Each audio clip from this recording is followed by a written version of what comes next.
Bonsoir. Bienvenue dans la méditation de ce matin. À qui essayez-vous de plaire? Avez-vous déjà eu du mal à plaire aux autres? À vous soucier davantage de ce qu'un être humain pense de vous que de ce que votre Créateur pense de vous? À vouloir honorer Dieu, mais aussi à vouloir être aimé et respecté par les gens? Dans une lettre adressée aux croyants de Galatie, Paul avait un message pour ceux qui se demandaient s'ils devaient faire confiance à la grâce autonome de Jésus ou ajouter des règles et des règlements à l'œuvre achevée de Jésus. Il a dit: est-ce que je cherche maintenant à gagner l'approbation des êtres humains ou celle de Dieu? Ou est-ce que je cherche à plaire aux gens? Si je cherchais encore à plaire aux gens, je ne serais pas un serviteur de Christ. Selon Galates, chapitre 1er, verset 10. Chaque jour et chaque instant, nous avons le choix.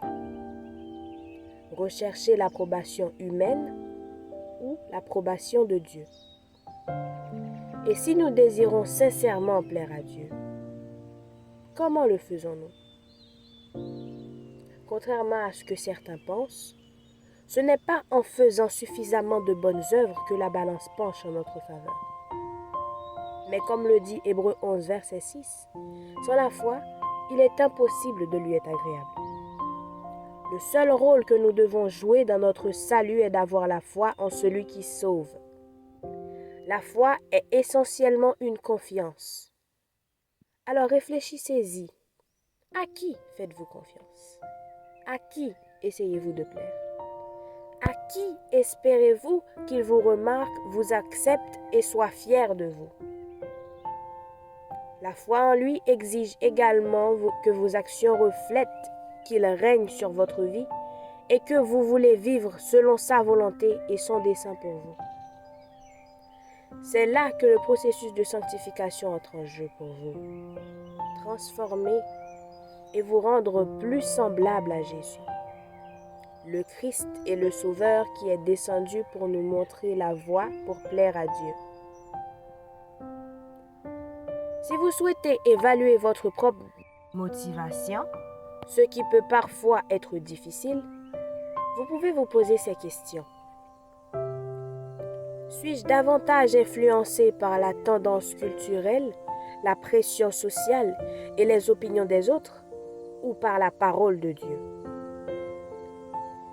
Est-ce que je crois qu'il n'y a rien que je puisse ajouter à l'œuvre achevée de Jésus?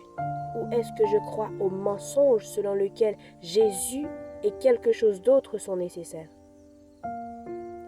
Est-ce que je suis déterminé à faire confiance à Dieu même si je risque d'être annulé, bloqué, renvoyé, voire tué? Si la popularité est votre objectif, vivre avec Jésus peut être un défi. Mais si vous êtes déterminé à faire confiance à Dieu, alors il vous appelle à vivre différemment. Il vous invite à accepter son approbation en montrant aux autres une gentillesse, une patience, une grâce et un amour inconditionnel. À la fin de cette vie, vous vous tiendrez devant un public composé d'un seul. Alors, à qui essayez-vous de plaire? Soyez bénis.